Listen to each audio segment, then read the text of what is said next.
Stand clear of the closing doors, please.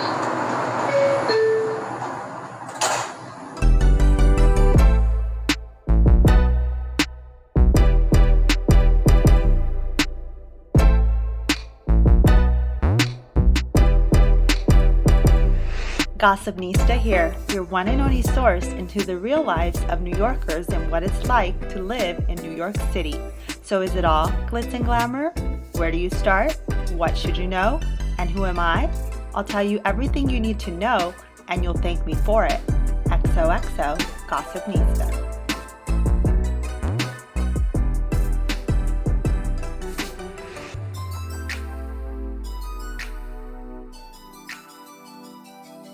Hi, and welcome to the Gossipnista podcast. I'm your host, Mariana Monks. I truly appreciate you tuning in, and I just want to take a quick moment to say thank you so much for your continued support on this podcast, your direct outreaches and feedback. I absolutely love connecting with you all. And another thing I love so much is New York City, of course. And on today's episode, I still can't believe I had the pleasure of interviewing a staple of the Big Apple, Mr. NYC Subway, Andreas Verrios.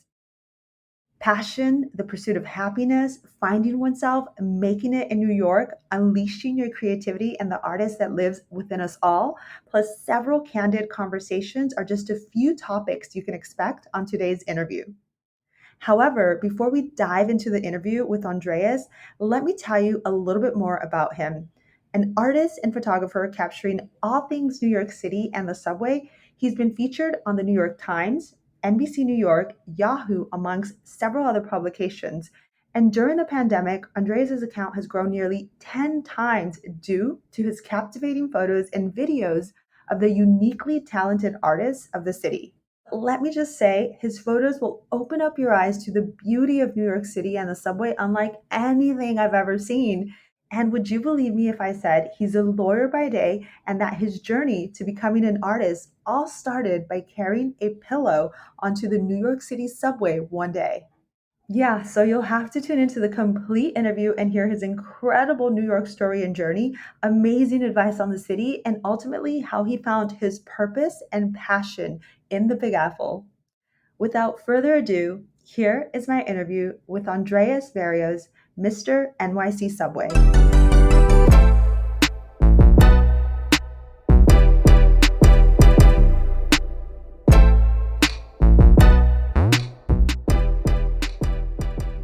Andreas, welcome to the podcast. I have been wanting to speak with you for the longest time ever, and I'm really appreciative to have you. How are you doing today? Wonderful, Mariana. Thank you for having me here. Of course. This is nothing but my absolute pleasure. And, a question that I like to essentially just get going with and starting off with my guests is the inevitable question of, are you originally a native New Yorker? Are you from New York? No, I'm from San Diego, California. Okay. Hey, I'm from Southern California as well, I'd like to say. So, nice. What part? Originally from the IE, not too far from San Diego, Okay. Riverside County. Yeah. But very familiar with all the counties. Cool. Yeah. And I lived in LA for almost 6 years prior to moving to New York. In New York, I've been here almost, I think now 7 years, almost 8 years. So I know that area as well. Yeah, I have so many things to ask within that, but we won't go there. But good to know that you are from, Southern California. I'm a Cali boy. You are, and I will ask a question about that at some point. Not right now, though. But so then you made it to New York about 7 years ago. What was the prompt? Like, what made you say, "Hey, not San Diego, not LA. I'm in New York now. I want to go to New York." So I was doing personal injury, practicing law in California. Not to get too granular with that, but I was in law school. I graduated. I was working in a personal injury law firm. About a year prior to that graduation and taking the California bar, I went to London, and I spent the summer abroad in London for 3 months studying international business law, and I fell in love with the city life. And I absolutely was like, I need to do this when I get back to the US. Where can I do it? And the answer was New York. Mm-hmm. And then, in addition to that, I also, realized I didn't want to do personal injury law. It wasn't my passion. And I've always been in pursuit of finding my passion. So I said, in addition to wanting to live in a city, like New York, for the lifestyle, I also wanted to make a career change and go from personal injury to what I thought would be my passion, which is like in-house business. Mm-hmm. Because I've always had an entrepreneurial type mindset and, wanting to create something of my own. And so I said, no more personal injury. Let's do business law, in addition to a lifestyle change. And then, of course, New York is that city, right? It's the headquarters for all the major top 100 companies. It's a very international city, Mm-hmm. very similar to London, in addition to like mix of different people, but also the way people commute around the city, which is something we'll probably get to in this convo. But the subway, Yep. and the buses and this and that. So it was a big decision, but also very easy in many ways because I just knew instinctually at the time this isn't what I wanted to continue doing, and I needed to make a change. And I knew in my heart that New York was that change. But of course, I had no idea that it would develop into what it has. Mm-hmm. But again, it kind of goes back to this idea for me, or feeling, I should say, that I've always been in pursuit of finding my purpose, my passion in life. And I've always let my gut and the universe guide me in the right direction, even when I have no idea exactly what that direction will be. And New York was the answer. And I'm so thankful I did it, because I finally feel like I'm at a point in my life where this is where I'm supposed to be. And there's no question about it. Oh my gosh. I wasn't expecting goosebumps this quickly into the podcast, Andreas. Say that you follow your gut and your intuition and, your passion and finding your purpose and what it is you're doing. Yeah. That is pretty amazing. I mean, you gave me a lot of great insight in this one response, stemming from, you went to London and London kind of showed you that city life. And I'm curious, why not London versus New York? I think logistically, the visas and passports and, Yep. all that seemed kind of complicated, just practicality. And then also, from the standpoint of it's New York City, like who doesn't at some point want to try to take a stab at it, if they have that opportunity and that desire.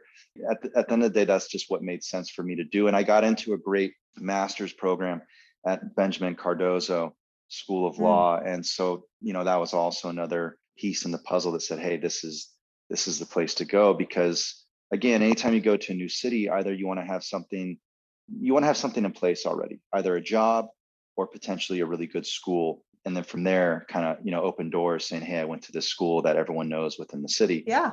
Yeah. No, great advice. It pretty much just all aligned. So that's how you ended up in New York. Thank you for sharing that insight there with regards to what prompted you to move here, Andreas. Now I'm curious. So you made it to New York. You've been here for a couple of years.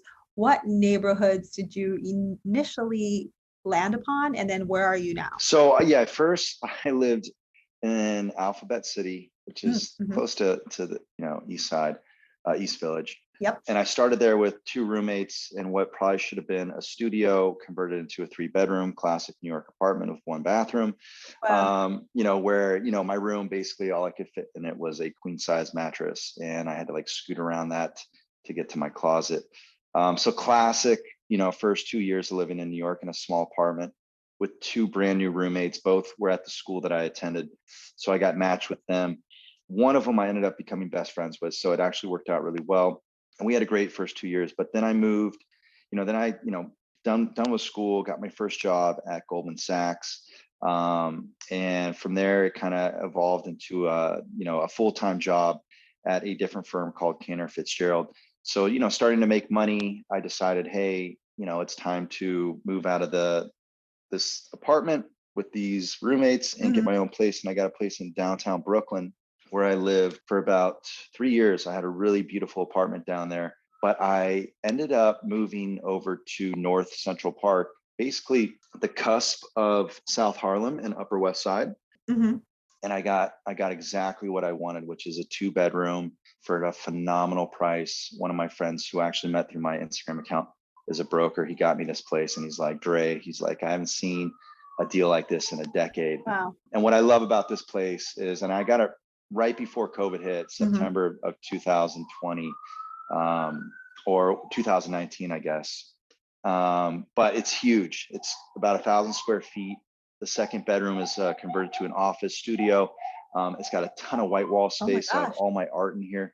But yeah, I've kind of moved around the city, and I kind of feel like that's part of the New York experience too. I think at some point I want to move into like Williamsburg or Soho or Mm, Tribeca. mhm. But I think it's a great question, like where have you lived in the city? Because I think that's really a part of the experience, is kind of moving around to different boroughs, and kind of getting, a taste for, Brooklyn compared to Manhattan. Yeah, and I love how you noted you pretty much lived in downtown and then you lived in Brooklyn and now you're in uptown and you have a huge, amazing space. So you kind of gave those great perspectives of where you started to where you're at now. So I am loving that. You live close to, I think, one of my other guests that's up on the upper west side. So is that what you would consider where you live, Upper West Yeah, Side? yeah, I would say North Central Park, Upper West Side. Thank you, and thank you for sharing that. Yeah, of course. And overall, Andreas, what would you say your experience in New York, what has that been like? What has your time here been like? I always tell people the first 2 years of New York, especially if you don't have something in place already. And I think that's what I was alluding to earlier is, when you move to a new city, you either want to have a job or some sort of schooling in place. And so the first 2 years I didn't have a job when I moved here. So that's why I committed to Cardozo. When I got into that school, I said, hey, it's a great way to come to New York is to get into a great institution here, a great school that all them employers are familiar with. But the way I explain to people, unless you have a really good job when you come to New York, I think if you come here either without a job or as a student, you're in the same boat. And that's the boat, that's the perspective I can speak to. If you come here with a great job, I have friends who, worked at Google and SF, and they transferred here to New York. And honestly, I don't think it's the same experience for them because they're not really running around trying to get a job and make Mm, money. When you come here, like I did as a student with zero connections in the industry, apart from the school I attended, and to be honest, the school didn't really help me much, minus their name on my resume. I had to do everything else. mhm. But the first 2 years, I always say, for someone in my situation, it's like you're like a chicken with your head cut off. Like you're running around, you're trying to figure out what to do, you're applying for jobs, you get a job, or you get an internship or whatever it is. You figure out if you like it or not. Of course, whenever you start somewhere new with very little experience, you're going to get tested very quickly in this city. And if you don't have what it takes off the bat, you're probably going to get thrown out. And that actually happened to me in some ways, not completely with Goldman Sachs, but I had a 6-month opportunity there. I was, filling in for someone on paternal leave. And it was my first time in the finance industry. It was my first time dealing with securities and the markets and all these different things that I'd never done before, even something as simple as Excel spreadsheet. And that place was no joke, and I learned my lesson very quickly.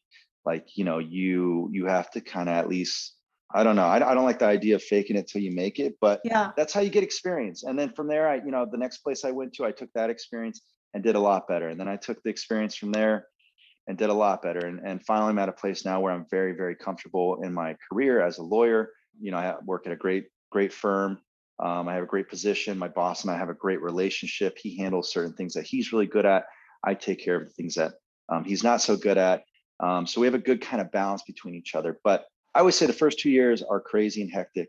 And then I would say 2 to 5, you're finding a little more stability within the city. Hopefully your career, your job is starting to make sense. You're getting better at what you do. You have more job security. And then after that, after year 5, I think if you're still here after 5 years, I think you should be kind of pretty comfortable and good to go and not be fearful that, this might not be long term. So I think from that perspective of career, that's kind of how it feels like.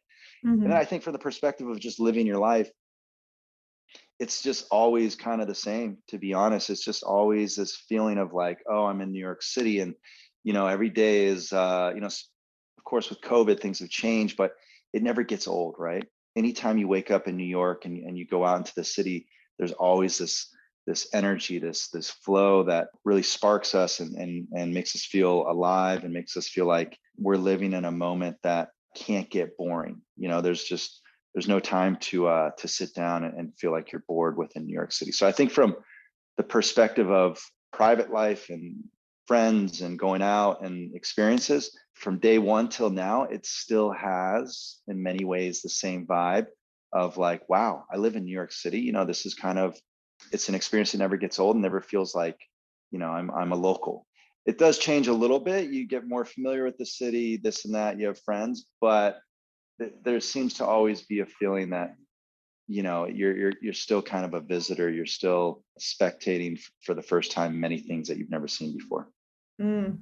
Oh my gosh, you gave so much great context there from like, just getting adjusted with the city job wise, personal wise, and then, just social wise, coming in with something to kind of just get you going. And, if you don't, just really bootstrapping it and getting Exactly. yourself out there.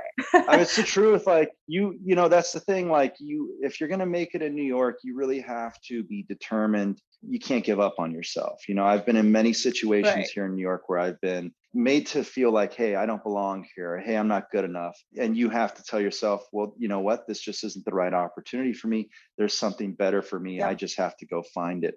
And it's that kind of mentality and determination and kind of grit that if you come here with nothing, and that's kind of what I did, I came here with nothing, you can turn yourself and find something. And I think that's the big thing with New York is at the end of the day, one thing I truly believe about New York is you really do need to find something here that is you and unique to yourself and kind of burning your own path. But you need to find a piece of New York that really means something to you. And it could be your job, it could be your friends. And again, I'm speaking from the point of view of moving from elsewhere to New York City. But you need to find Mhm. something here that represents who you truly are in life to keep you here. Because otherwise, this city is going to start to potentially run its course. Like if you're just here to make money and you're just here to party and you're just here to, have an experience, you won't be here for that long. But if you find something here that really means something to you, and for me, that's my passion of photography and content creation on the New York City subway, and you let that Mhm. define you. And I always tell people this, and Casey Neistat, he said it, we are not the main characters in New York City. New York City is the main character. We're just a result of it. And there's so many stories in this city where people came here like myself, and then they discovered something within them that they never knew existed. And at the end of the day, that's New York City who shaped that, who found that within you. So, New York's the main character that extracts something out of us, and we're kind of a result, at that point of this city. And again, for me, what that's been is photography, and it's been content creation, and it's been, all on the New York City subway. 99.9% of what I do and create is on the New York Mhm. City subway. And it's funny too, because it used to be a place I used to say I hated the subway. Mhm. So that's what's really, to me, is so funny, is that I truly despised the New York City subway for a while. Like there was moments where I would have experiences on it and come home and be like, wow, I don't ever want to go on the subway again. So it's kind of funny, the place I found my meaning and purpose in New York and in my life was in a place that I used to actually despise and not look forward to commuting on. So I think, I think again, it just kind of speaks to how this city can really pull things out of us that we never knew existed. Mhm. And that's why I moved here. I moved here to find my purpose, my passion in life. I knew nothing about photography before I came to New York City. Again, 3 years ago, I hated the subway. I knew nothing about photography. And then fast forward to today, where I'm a professional photographer, videographer, content creator, call it Mhm. whatever you want to call it. I call it digital marketing, a brand. And I now have a full-time business that is grossing me almost as much money as I do as an attorney. Wow. So it's, and the cool part is I haven't lost my passion for what I do in my work. And I always say, as an artist, and it's funny now, I say, I'm an artist, and we're all artists. We all have creativity within us. Mhm. It's just a matter of finding, extracting it and finding what it really means to each of us. It could be baking cakes, it could be writing poetry, it could be singing music. For me, it's photography, it's videography, it's content creation. And it's great for me, even though so much is changing financially, I'm still able to maintain my passion and my work. And to me, that's the most important thing as an artist, is to never lose that inspiration, which then drives that creativity, which then drives, whatever it is you produce. I think at the end of the day, as long as you can continue to feel that inspiration and that creative flow, that's the most important thing in the world of being an artist and practicing your art and believing in what you do, even when sometimes it's just like it's completely crazy. Yeah. Oh my gosh. You went into our second segment here, Andreas, where we're going to dive and, into and your I could be a background little about I could be a little mystery. bit of a scatterbrain sometimes, so just remind me sometimes what it is we're talking about, like what the initial, No, no, just an no. FYI. No, this is perfect. No, this is perfect. No. And so again, Andreas, you dived into our second segment a little sooner than expected. I'm going to want to probe on everything you just mentioned. Yeah, I think the craziest thing is hearing how you hated the New York subway, but where your creativity stemmed from was the subway. Your exactly. brand and your market is Mr. New York Subway. Exactly. So that is crazy. We'll dive into that in our second segment, but I'm going to bring it back because I still want to learn about your New York story. And I want to dive into, what is it that you are liking and disliking about this city that you've spent about 7 years in? So, I think it's a great question. It's like constantly the answer to that is evolving or changing. When I first started here, it was making money. It was Mhm. finding something that I enjoyed doing within my career. Again, that's always been my focus since I can remember, is just finding my purpose, and that is in line with my career. From that point of view, from a career point of view, I didn't like where I was in my career. Now that I've accomplished that, and I am exactly where I want to be in my career, and I wake up every day and I love what I do as far as my digital marketing and my legal career. That piece of the puzzle was the biggest component that was kind of driving me crazy for the first 5 years of living in New York City. Now I Mhm. think when it comes to, again, kind of I kind of, it's with this conversation which I'm really realizing, it's like separating the career versus your personal life, and I think when it comes to the personal life in New York City, relationships with friends and, romance relationships too, I think there's just a component to New York where I've come to realize that I need a break sometimes from this city, Mhm. from the hustle bustle. I didn't have that thought up until about a year ago. I can grind every single day, 7 days a week. I can do that, and I can keep doing it over and over and over. But I feel like there's a point where we need a break. And so my new thing is, and I have to manifest it. I want to start to potentially, do what I need to do in New York, especially now that we can work remotely. Do what I need to do for a couple weeks, and then maybe for a week go to like down to Miami and work remotely from Miami, and just get out of the city, or go up to, Hudson Valley or the Catskills or whatever it is for like a week or 2 weeks, or Yeah. even California, rent an Airbnb and just get that separation from New York. Because I think when you're always in New York 24/7, 365, minus a vacation or two, I Mhm. think for me now it's starting to show that, like, you know, I might become less productive, or I might become more anxious and stressed out. But when I take a little break, I get, a different perspective, and then I come back kind of recharged, and I can go hard, 110% from that perspective. I love the city. I love the Mhm. nightlife. I love going out. I love hanging with friends. I love, having a good time, brunches. I love how the city never stops, right? And there's always something to go do. Yep. I will say during the pandemic, such a unique experience to live here, Mm. because it actually did it slowed down. Yep. It stopped in many ways. Very sad, of course, but it was a cool period in that, like, you could walk around Times Square, skateboard through it, and like nobody was there, on a Saturday at 1 o'clock in the afternoon. And I think to experience New York like that was kind of once in a lifetime opportunity. So, but now it's picking up. You can already, people are going back to work, back into the office. You hear the cars honking, the ambulances, people yelling at each other, whatever it is, you know. So it's kind of already back to that hustle and bustle, which is why we live here, right? The city drives us. It forces us to advance ourselves 10 times quicker. Yep. At the end of the day, everything in life is a double-edged sword.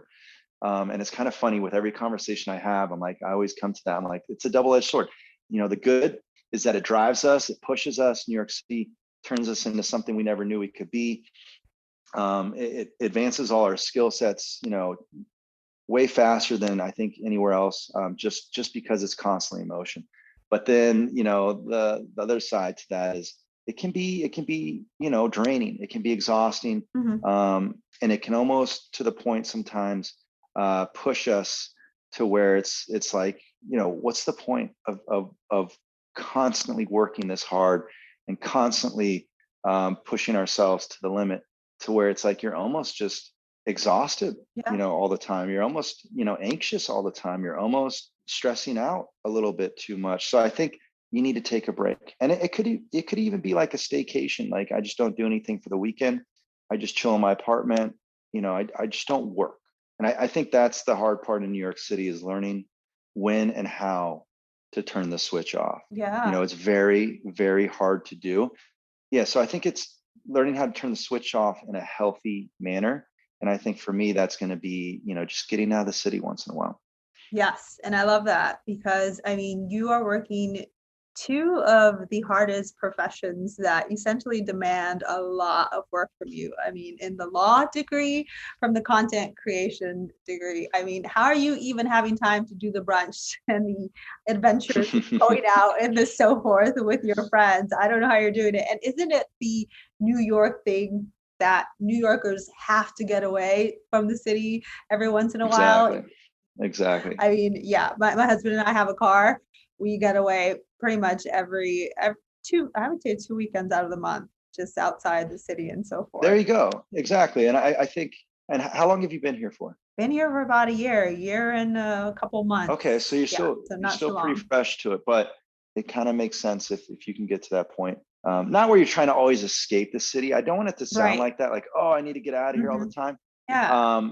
But I just think it's healthy to take a break from it whenever that moment arrives. It could be once a month, it could be once every 2 months, it could be once every 6 months. But when you feel that moment, and if you can, I think it's very healthy to take a little break from the hustle and bustle. And one thing I'm fortunate with, I can do everything I do right now because I don't have a family, right? I don't have a wife and kids that I have to attend to every day and make time for. And I think that's a big reason why I'm able to do both big projects at the same time with legal career and digital marketing. It's because I don't have that. I guess if I had a family, I would just cut back in different ways. But my baby and my family right now is basically my digital marketing business. Yep. And so I think that's a big thing for me. I just know my sister tells me all the time, she's about to have her third kid. She's like, Andreas, once you have kids, it changes everything. And I can only imagine, right? Like the responsibilities that come with being a parent and always having to care for your kids. So I think one advantage I have right now is not being married. I don't think that would be a distraction, right? But not having kids. I think kids, and that's something I've always been adamant about. 36 years old, is that I don't want to have kids, and not to harp on anyone who does. I think you can't really quite plan it when you have one or don't. But I've always told myself, until I take on a family, I want to have my career and my passions in place. But that's always been something that's kind of like, be careful before you embark on that journey and try to have these things figured out beforehand. And so that's kind of always been my mindset and part of my pursuit as well.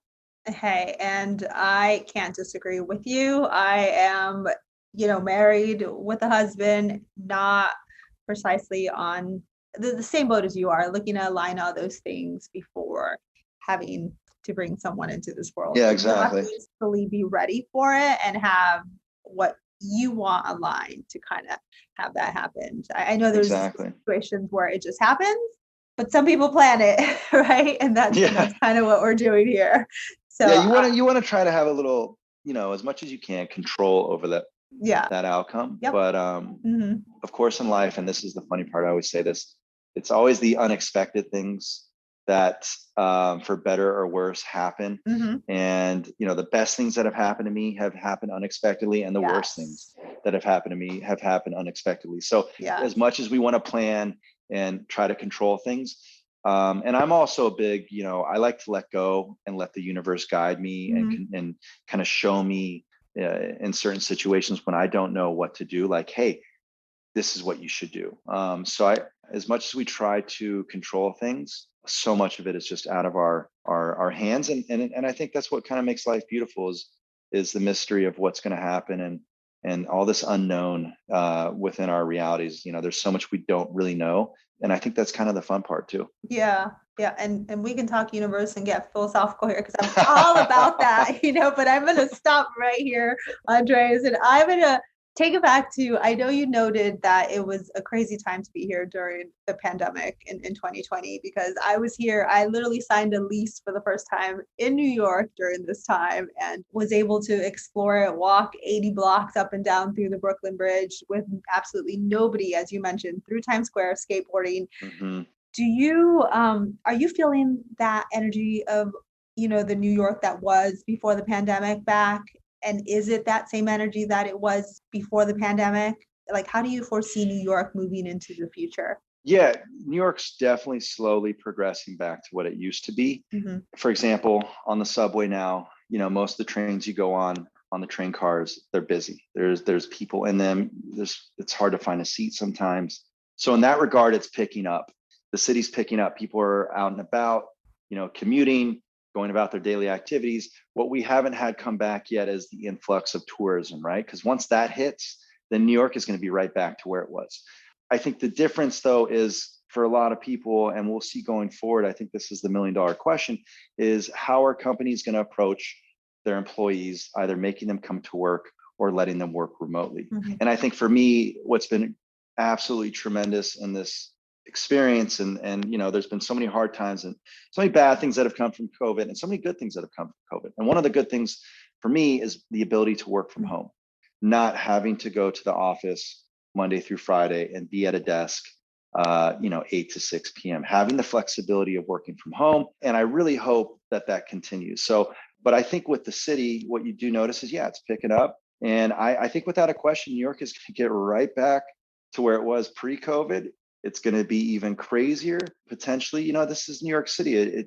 Once you open the doors and the government says, hey, go back at it, you can stay open till 4 a.m. You can do whatever you want, like how it used to be, and this and that. So I don't see why New York wouldn't get back to what she used to be as far as hustle bustle and being super busy. But the one thing that I'm curious about is for people who live in New York, who work in New York, who work remotely, how that aspect will go. But at the end of the day, I don't think that will have a huge effect on when you go out into the city. I think you'll still feel like you're surrounded by millions of people. Yeah. And the other thing too, my friends and I were talking about this, and we kind of predicted this, is that there might be potentially a huge culture shift, I think, within the artist world, because you had so many people pre-COVID that were living and working in New York and working these, very lucrative jobs. Good amount of people. I don't know what the exodus was, but I had so many friends who actually moved to Florida or moved to California, wherever it is, and they're not coming back. So what that did is, it caused this shortage of demand in the market for renters, right? For tenants. And what that opened the door for are people, we have people moving all over right now, but it brought the prices down for rent. And so that's going to incentivize people, artists from all over, the rest of the US and potentially the world, saying, hey, I've always wanted to move to New York. What better time to do it than right now? Rents are lower than they normally are.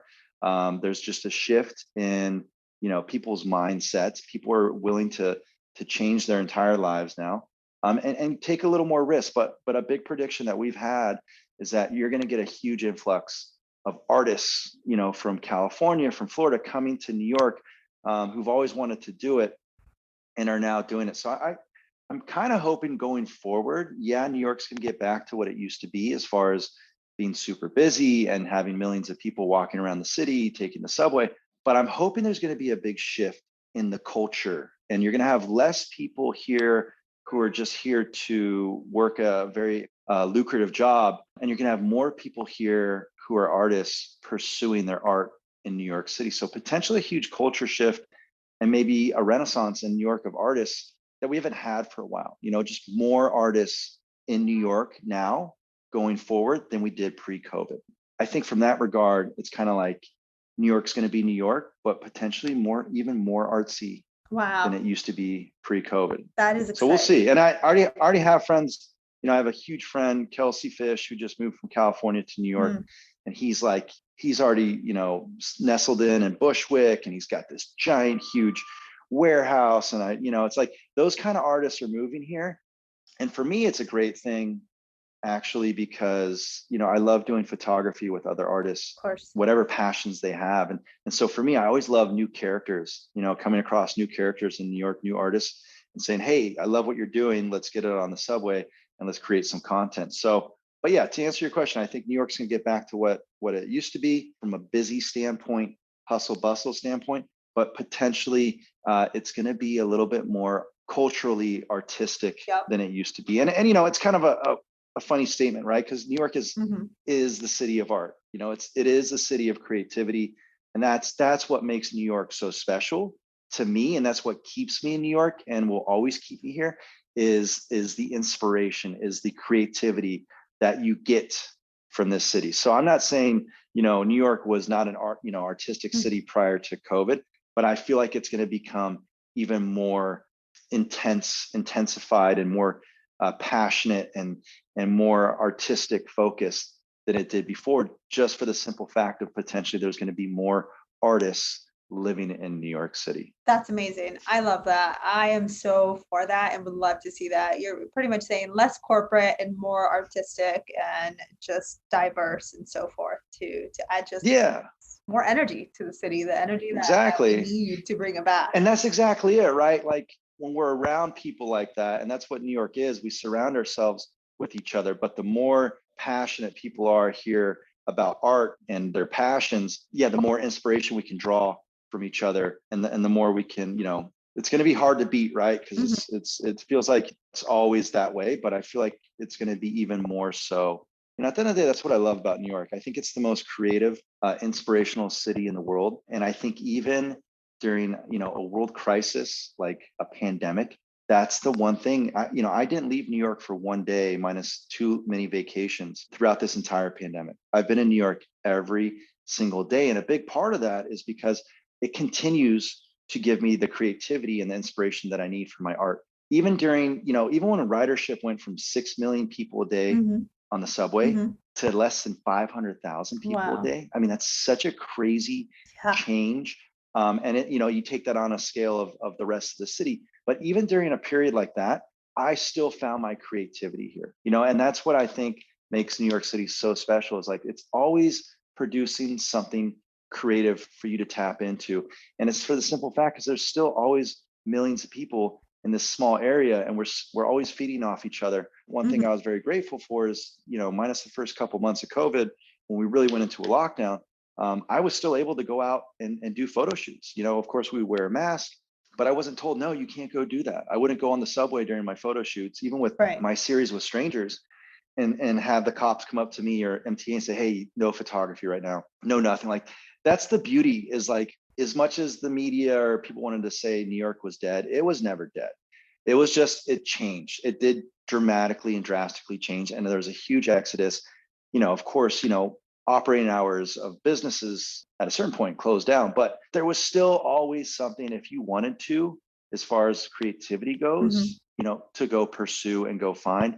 And fortunately for me, the subway still was the subway, minus closing down, which is crazy for the first time in history. I think 2 a.m. and 5 a.m., minus those hours, I could still go do and practice my art. And I'm very, very grateful for that. And that's what's kept me in New York and throughout this pandemic. And I've never even questioned, like, hey, should I move from New York? Should I go down to Florida? Should I go back to California? It's like, no way. Like, this is where I live. This is where I have my purpose, my passion. No one's taking it away from me. So for me, it's never been where I'm like, okay, maybe I should move. Maybe this is the time to go. And the reason for that is the simple fact that I've continued to be creative and pursue my content creation and photography. And yeah, in many ways, it's kind of crazy. It's grown, tenfold during the pandemic. Wow. That's actually the crazy part is, where I used to be pre-COVID to where I am now, everything's completely changed for me too. So, if that says anything, Yeah, and that is a perfect segue. As much as I want to continue probing on your New York story, I want to hear, how your account, Mr. New York Subway, was able to grow during the pandemic, how it changed for you, how you were able to continue to bring your passion out and find it in the subway and the everyday things that you did. Gossipnista here. I hope you're enjoying the show so far. I wanted to hop in here to ask that if you haven't yet, if you could please subscribe, rate, and review this podcast wherever you listen. This will help me reach more people and spread the word about New York City and those who love it. And if you want to stay up to date, be sure to follow @Gossipnista Podcast on Instagram. Now, back to the show.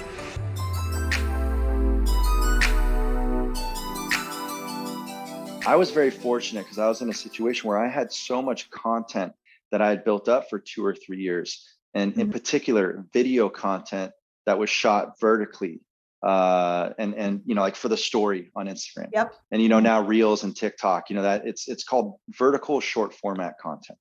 Instead of shooting it horizontally, it's how we always shoot, our videos now, north to south on our phones.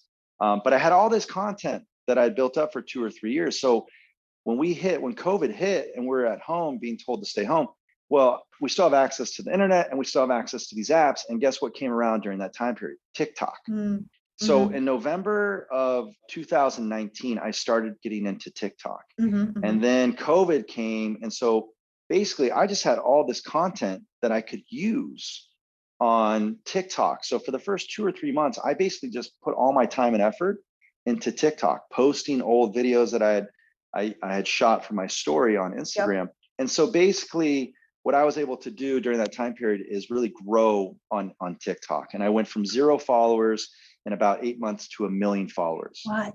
Wow. It was crazy. Yeah. So and what I loved about TikTok and the point I made to people, who were like haters or disbelievers of TikTok or saying it's going to get banned, I said, well, guess what? In the meantime, while I'm growing this, this account to 1 million plus followers, I'm also growing my Instagram account from 30,000 followers to almost 100,000 followers.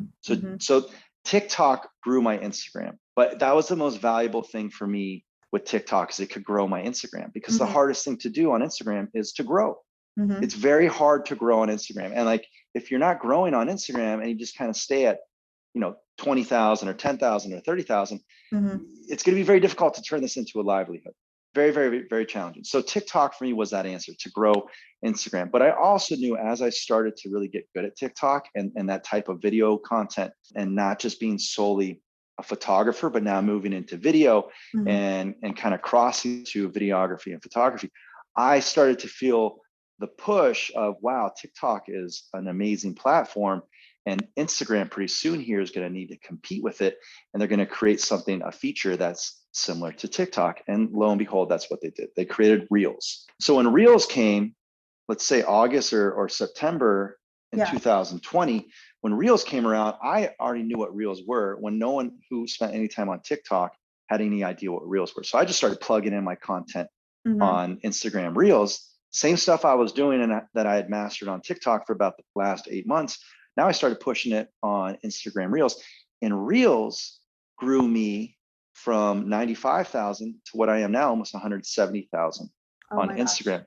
Because at the end of the day, the way you grow now in social media is viral content. So if you go viral on TikTok, you're going to see growth on your TikTok and your Instagram. You go viral on Instagram, you're going to see tremendous growth on your Instagram. So for me, the big thing through this pandemic, and really what changed my whole career, apart from my skill sets of being a photographer, videographer, and all that is extremely, extremely important, but was the growth of social media. To go from just having 30,000 followers on Instagram to having almost 2 million now on TikTok and almost 200,000 on Instagram has completely changed the power of my social media accounts. And, at the end of the day, that's what I call this. It's digital marketing. A lot of people use the word influencers, and a lot of people get very deterred by that.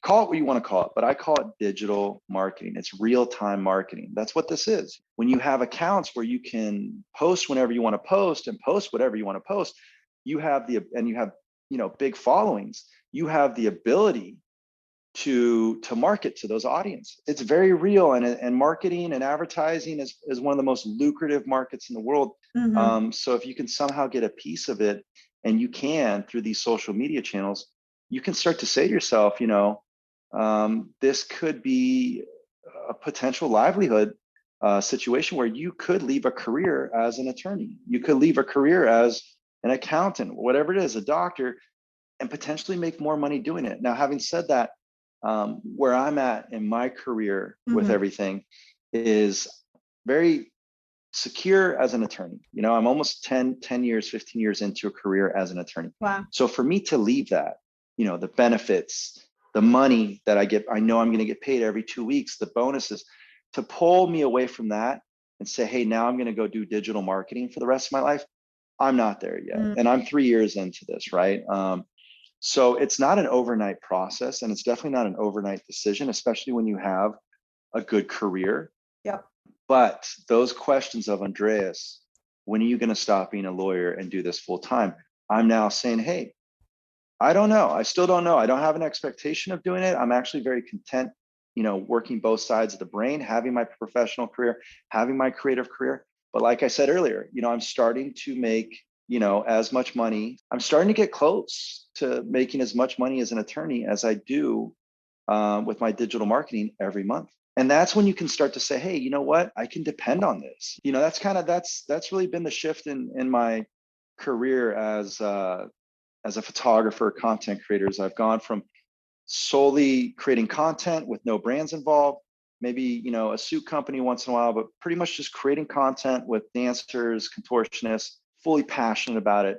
To now it's like, what I do is I work with these brands, and I take, instead of just doing a photo shoot with the dancer, Mm-hmm. I now take a hat and I put it on the dancer, and we conduct the photo shoot just like I would have. Wow. And now it's a commercial, it's an ad, it's content for them to post, for me to post. And it's pretty cool. It's pretty cool, like how things have shifted. But a huge part of that has been the growth in the social media followings has been huge, instrumental. Yeah. Oh my gosh, Andreas, you give me so much information in one, question that I don't even know where to draw back from, because I'm so excited about everything you've just shared. No, I can talk a lot. No, this is great. But that's the thing. That's the thing too, is like, at the end of the day, I know this is what I love, Mm-hmm. and this is what drives me, and this is what makes me so happy and passionate, and just feel good about myself and not question who it is that I am, because I love talking about it. And I could talk about this stuff forever and ever and ever. And I used to have friends, they would talk to me about the market. Mm-hmm. My buddy's like a big finance guy, and he would talk about the market for hours. And I'd be like, dude, you can talk about this forever. He's like, yeah. He's like, I love it. And I this is before I found my Yeah. digital marketing, and I'd be like, man, I really wish I could have something that I could talk about. And yeah, That's I guess I crazy. found that. And we are so happy that you're sharing this with us. I am so happy. So please, thank you. I mouth drop with the humongous growth that you had within, the social media atmosphere, from TikTok to stories, and where you are now with your content and the brands and partnerships you have, and how you've evolved, and how you kind of mentioned that you're almost on that shift there, that you could potentially leave your every day, 8 to 6, 9 to 5 in the corporate law industry to your creative passion. It's just the want of, do I want to do that yet? Right. And you'll know when that time is right. And so Exactly. for people who potentially, aspire to do, artistry, have the creative nature in them, photography and so forth, and they just want to do something like you do, is there even opportunities in TikTok still, in Reels? Like, how does someone who doesn't have anything potentially get? 100%. There's, I always say this, there's no better time than right now to be a creator, because the platforms like TikTok, you literally could go on TikTok today and post one post that has substance to it, and it can go completely viral and potentially get you hundreds of thousands of followers. Now, I'm not saying anyone can do it, Mm-hmm. but that opportunity is definitely there.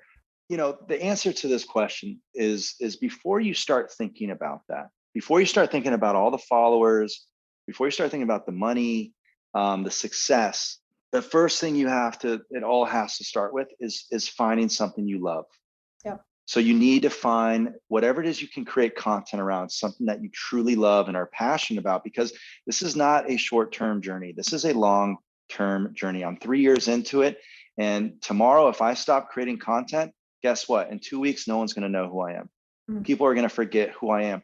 So I have to continue creating content. I have to continue loving what I do. Or I guess the better way to say it is, in order to continue creating content, I have to love what I do. Mm-hmm. So that's really the primary focus for anyone who's out there trying to find their passion within social media and presenting it on social media. Is first, it has to start from a place of passion and true meaning to yourself, because that's what's going to keep you going through the times of like, not doing well, or the times of being laughed at, or the times of like no one's even, looking at your content. It has to truly be your passion. And I don't think that means that you have to like know exactly what that is to start, but that should be your focus. The focus shouldn't be how much money can I make? How many followers can I get? If that's your focus, good luck. Good luck to you. But if it starts from a place of like, passion, and something that really means something to you, you're going to start developing the skill sets at that thing. You're going to get better and better at it. And over time, people are going to take notice, and people are going to be like, wow, this person's been doing this for 2 years, 3 years. And like, look at the growth, look at the development. And at the end of the day, what people really want to know, this sounds funny, but it's hard to get a follow on Instagram. Like to go follow someone on Instagram, you've really got to you got to capture their attention and make them, because people take their accounts on Instagram very seriously, and like what they look at on a daily basis, they basically are spending their lives on these social media channels. Yep. So to get that follow, you have to have something to them that says, you love what you do, and it connects with them. So I think, at the end of the day, like you really have to start from a place of no money, of no fame, of, none of that, and just somewhere that says, this is what I enjoy to do. This was what sparks my creativity and excites me. And if you can find that thing and then start to learn how to create content around it and master those skills. I mean, to get to where I am today, it's been a crazy journey. And where I'm at today is not where I'm going to be in a year. I'm going to be 10 times better in a year, because I'm going to continue practicing every single day, editing photos, taking photos, videography. The skill sets are always growing. And people take note of that. I think that's another part of this too, is, I've been doing this for 3 years, but people who follow my content have seen the consistent and constant evolution in my work ethic, in my content, now shifting from, just doing photography to videography too. But I think that kind of consistency over time really gets people's attention and their respect. I don't want to say, hey, you can't go out on TikTok right now and post a few videos and somehow, but that's complete luck. If you do that, if you somehow go on TikTok right now and become super, super viral in a couple weeks to where you get 5 million followers or 10 million, that's kind of like winning the lotto. The rest of us, what we have to do, and it's like everything else in life, you got to start from ground zero, and you got to work your butt off for not a week, not a month, not 6 months, but for years. And then after, that type of consistent work and passion for something, then you start to see the dividends, and you start to see, the successes and the growth and all that. It's definitely not an overnight process. And the mindset should definitely not start from I want to be famous, I want to be rich. It needs to start from a place of I love doing this. Yeah. And again, that's why I say there's no better time now to be a creator, because if you can find something you love doing, and it could be baking cakes. Again, it could be just something so quirky, but you have a passion for it. And if you can somehow create some content around it, this is a time in life where you can actually, potentially turn that into, a little side hustle to a potential livelihood, and again, no expectation on where it ends up going, but as long as you love what you're doing and you're enjoying the process, it's going to manifest into what it needs to manifest into. And you're going to start to be like, holy smokes, look where I'm at right now. I absolutely agree with everything you just said, Andres. And I think the 3 top things I took away from it is transparency, how it is you come about and what is the purpose of what it is you're doing, the passion, behind it, as well as consistency. So transparency, passion, and Exactly. consistency is what's gonna, propel you to kind of be able to develop something that is true to you and that will resonate with others and potentially grow. 100%. And one thing I would add to that is building your network, Mm. building a team around you too. It doesn't have to be the biggest team, but right now I have my BTS, my behind the scenes videographer, Ken Ruan. He's amazing, and we've been working together for 9 months with this series of where I go up to strangers and I turn them into models. Yes. But he has been like instrumental to my growth. So it's, and then I have another videographer from LA, David Cruz, who I absolutely love. And I fly him in all the time when I have big projects where I need to get like really, really, really professionally done videography. So it's also about building that immediate team around you that can help you create whatever it is you need to create on a daily basis. And then your network. Your network is going to be huge. We were talking earlier about Rick McGuire from Subway Creatures.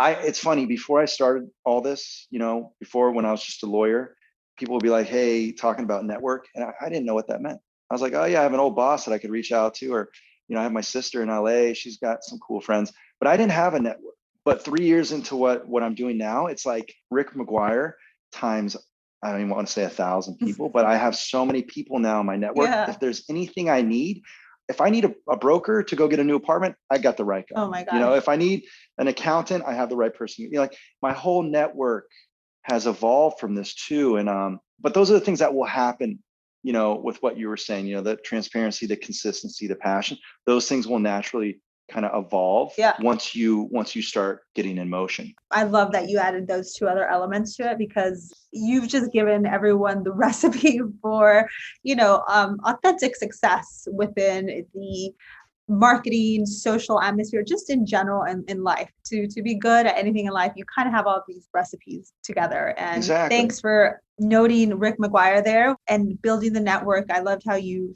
gave that transparency of not really knowing what that meant. And then now you have this huge network in New York City. How did you identify that, like network and building it? Can you kind of give a little tip on that? It's just basically, people who can add value to your life, who can help you, right? Like at the end of the day, you can't do everything by yourself.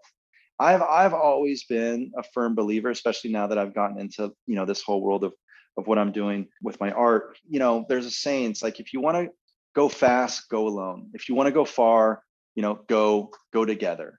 And it's as simple as that. Like I believe the more people that I can get around me that I trust and that I believe in and that believe in me and can help me, like the further in life I'm going to go. Of course, at the end of the day, unless I get out there and I do stuff and I put myself in motion, no one else is going to do it for me. The more people that I can get on my side and the more people that I can help, and, the better it will be for me. And to be honest, like, I think that's another thing that kind of speaks to how much I love this is I love helping people in any way I can through my art. If someone reaches out and says, hey, I have a question about photography, they could be a complete stranger.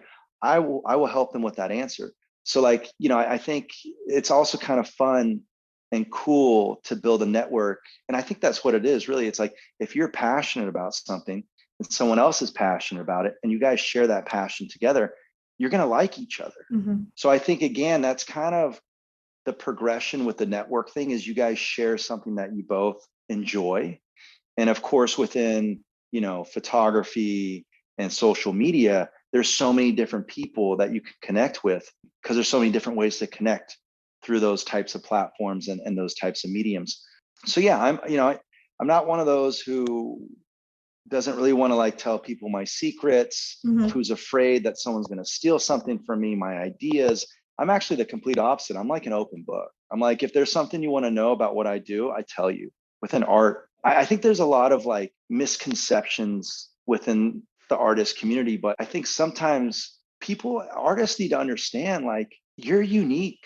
Like, no one else is like you. No one can just go out and be you. So I'm not afraid of, like, there's a few photographers who, when I started, it's kind of funny. At first I'd be like, hey, how's it going? And they're very, cool with me. But then as I started to grow, and become like my own person and get a decent following, they stopped answering my DMs. They blocked me on, one person extremely like just got so envious and jealous of like my growth and successes that he couldn't handle it, and he blocked me on Instagram. So like, and to me, it kind of speaks to maybe that person's not a true artist, because I feel like a true artist isn't afraid of anyone taking what they have and running off with it, because only you are you. Yep.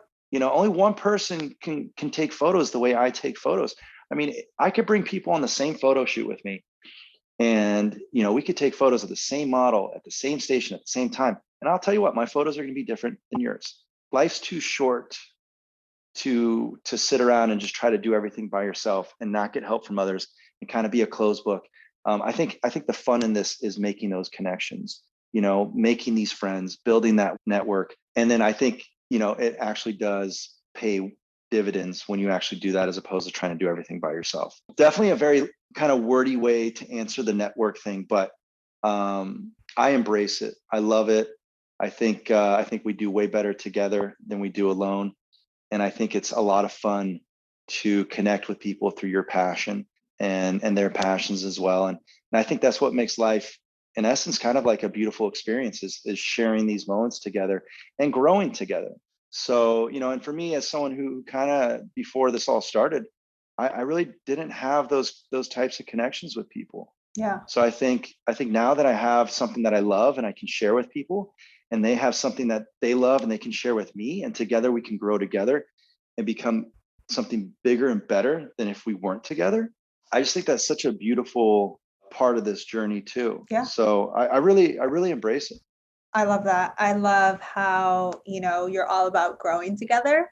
And it's kind of like that saying, it's what you put out there, you get back in. And you're giving so much, you're getting so much back in. So exactly. I appreciate that and appreciate everything you've shared thus far. And, I definitely think we should probably have a part 2 on this podcast, but not before I ask you a few more questions. And that is, okay, you do photography and your name is Mr. NYC Subway. Let's talk about the name, Andres. Where did the name come from? And I know you noted earlier you hated the New York subway. So kind of tying those things in together would be amazing to know. So yeah, when I started this, it was simply because I wasn't enjoying my life in New York City. I came here to find my purpose, my passion. I thought I would find it within the legal field, as a business attorney. I didn't. So 2 or 3 years living into New York City, commuting, I kind of had a point where I remember I came home, and at the time I was speaking to my girlfriend, and I was saying, you know what, I haven't found my passion, my purpose in New York City. I haven't found it in my career. I haven't found it, in my gym membership at Equinox, my beautiful apartment. Like, everything on paper was great, but I still hadn't found that purpose, that passion. And so, my initial thought was, you know what? New York City is not for me. This isn't where I'm supposed to be. I need to go back to California. That was my first thought. But then I was like, you know what? No, I let the universe, and again, in these kind of situations where I'm like, I don't know what to do, I let the universe guide me. And what basically the universe told me to do is, you need to change your commute. Right now, your commute, you're focusing on all the negative things, the homelessness, the down and out sob stories, the trash, the delays, the disgustingness, all the things if you want to, you can focus on the New York City subway. There's a very sad, dark reality on the New York City subway. And if you want to, you can focus on all those things. But I realized, the universe may realize, it's like, well, you need to shift your focus. You need to shift your perspective and start focusing on the positive things. And it's a very long story, but basically one day I was going to work, and I'm dressed up at 7:00 in the morning. I have my suit on, going to my lawyer job, and I have a giant pillow with me, like a full-on pillow. And I'm holding it at 7:00 in the morning, and everyone on the train was looking at me. And typically everyone on the train is heads down, eyes closed, kind of dreary, kind of like a negative kind of, energy on the train. But this morning, everyone, and it was a packed train, was looking at me. Some people were like curious, some people were like, WTF, some people were smirking, and looking back on it. Yeah, it's like, why does this guy who's going to work have this pillow? Like, did he get kicked out of his girlfriend's apartment? Like, what is this guy doing? But the reason was because I sat down at work all day, and I wanted more cushion for the chair I sat on. But what this did is it made me realize how quickly I could change everyone's demeanor and kind of attitude. Like I realized, like, if I can so easily change, people's like normal day-to-day kind of mindset and actions, like what else can I do here to make this kind of a more interesting, positive thing? So I got to work and I called two friends. One was a comedian, one was a musician. And I said, hey, I got this idea. I want you to come on the subway. I want you to perform. And I want you to tell everyone, I don't want your money. I just want you to take this positive energy and pass it on. And I'm like, I'm going to record it on, at the time, I'm like a GoPro. I knew nothing about photography, videography. I went out and got a GoPro, which ended up being like the worst thing to ever use for that type of content creation. But yeah, that's basically it. Like, and then, so the comedian guy fell through, he didn't do it, but Ray's like, within a week, she's like, I love it. I feel it. Let's do it. And we went around on a Saturday and she performed for like 4 hours on like 15 different train cars. And like, some people, of course, didn't even notice us, New York being New York, but some people cried. Some people came up and gave us hugs. People gave her, applauded her. People basically opened me up and made me realize this place is actually a very beautiful place if you look for it and you bring the right type of energy to it. And at the end of the day, I always say, like, it's the people of New York. Like if you sit on a train car and you look around, you'll see some negative things, but you also see some really inspiring, creative, cool things, like someone, doing poetry, someone knitting a blanket. It could be anything, but or just someone's style, the way they dress or making music. But if you start looking for those things, and that's what I started doing, it completely changed my whole perspective, right? My whole commute. And so once I started looking for those things, and basically what was going on is I wanted to change my commute from a negative to a positive. So my pursuit when I started all this was not to be a photographer, was not to be a content creator. Literally all I wanted to do was change the energy of my commute from a negative to a positive. That was it. That was my mindset. That's what I told Ray Isla. And then once we tapped into that energy, and then once I had this epiphany that, hey, I don't need to bring Ray Isla to the subway to create positive energy. It's already here, Once I had that epiphany, from that day till now, that's how everything has shifted. I started capturing things on my iPhone to, eventually getting a camera. But it all started just because I wasn't feeling good about myself and I wasn't happy with my commute and I wanted to make it positive. And then it snowballed into what it is today. So it's really crazy. And that's why I always say, like, most unexpected things end up being the best things in life. And that's why I let the universe guide me in my life too. But it's, to go from a place that I used to hate and despise and know nothing about photography to where it is today, it just goes to show you kind of how crazy life can be and how cool life can be if you let it kind of guide you. And again, it goes back to New York. I think New York's a very special place that can pull this kind of person out of me. In other cities, I don't know if this person ever would have came out. He never, the person I am today never came out in LA. I spent 6 years in LA. But New York is that type of city where it pushes you in so many different ways and it inspires you in so many different ways that it can create what it has for me. And I'm very, very grateful for that. And what more can I say, right? Like, it's kind of surreal in many ways. Like, it's very surreal to be at the point that I'm at in life. And that's the other thing I'll say too, is it's changed, all of this, Subway and photography and all, it's made my life better with everything else too. It's made my day job 10 times better. I'm just a happier person. It's made my relationships with my family better, with my friends. Just because I now, I'm content with who I am and I don't feel like I'm struggling to figure out what my purpose is. Beautifully said, that whole story, and how you just, were able to shift your perspective as well as everyone's around you. That is an amazing thing to do. And what, not to harp on this, but that's kind of been the purpose of this account too, is not only am I changing my perspective on the New York City subway, but I want to change your perspective potentially. I want you to look at my content, come to my page and be like, holy shit, the New York City subway is actually really cool. It's actually really beautiful. It's not just this horror story where people get mugged and no one wants to ride on it. It's like the punching bag of New York City. Yeah. I think that's the thing too, is like my appreciation now for the subway and my love for it. I think there's a lot of people who connect with it.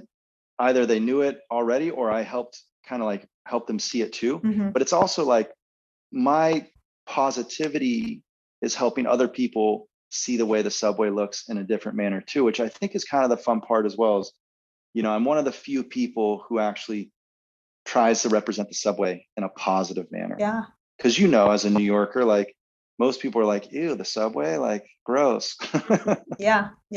No, and you represent the subway so beautifully. I mean, not even beautifully, stunning, gorgeously with your photography. Seriously. Thank you. When you say, you want to show it in a different light, you want to bring something different to it, you do in so many ways. Your photos are so captivating.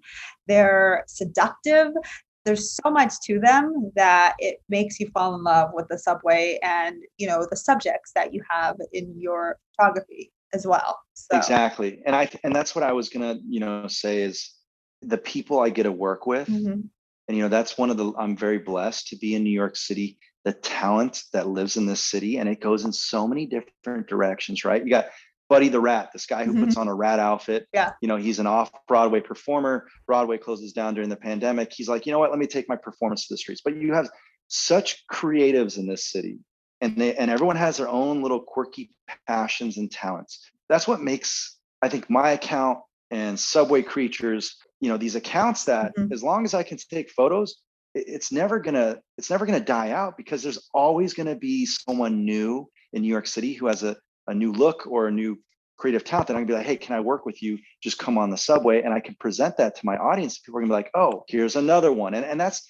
what's so cool about New York. Is you're so right. It's the subjects, it's the people I get to work with in this city that honestly continues to drive this project and this pursuit. And at the end of the day, what it really comes down to as a content creator, as a creator in general, as an artist, it's all about feeling inspired, and feeling that creative flow. And everyone that I go work with, when I get to go work with Matt Forget, he's this amazing levitation dancer. I get to go work with Cassandra. She's this amazing ballet dancer, or Buddy the Rat. When I go work with these people and I connect with them in person and tap into their creativity, it continues to like elevate and drive my creativity. So I think, like, to your point, it's the subjects, it just goes back to the people of New York. That's what makes this place so special. And it's honestly never ending. Like, there will never be a shortage of cool people for me to go out and work with. And as we know, the New York City subway is extremely vast. So, I think the one question I always get asked is like, is it ever going to, get old and stale? And the answer is no, because of the people. And it's a giant transit system. There's almost 500 stations to choose from. So yeah, it's really New York intertwining all these creatives, and the subway being the lifeline of New York City, or in a sense, right? On how everyone gets around. So, I mean, it is the essence, literally, and you are capturing it. So thank you so much for being that person, Andreas. Of course. And it's so true though, but like, I think that's the thing that most people do realize in New York. If we don't have this subway, it's not the city that never sleeps. It's this subway. It's the lifeline. It's the veins. It's the heart that keeps the city rocking and rolling 24/7, minus COVID. But without this subway, we aren't the city that's just always in motion. But it is the subway that makes New York City what it is, for better or worse. Yeah, exactly. So, I think that shift and that appreciation for it is something that every New Yorker, should try to tap into and try to find. Of course, there's so many great ways to get around New York: city bike, cabs, whatever it is. But I do feel like the New York City subway is like, it's one of the fabrics, and it's essential to this city. Yeah. Thank you, Andres. I have like this whole other segment, and I think we're going to have to put that on pause. But, I think you have been able to really capture the essence of who you are, where your New York story, evolved from, what you're doing, where you're going, and how you're capturing that so beautifully with Mr. NYC Subway and, New York City. So thank you for that. Thank you. And yeah, look, I think let's definitely do this again.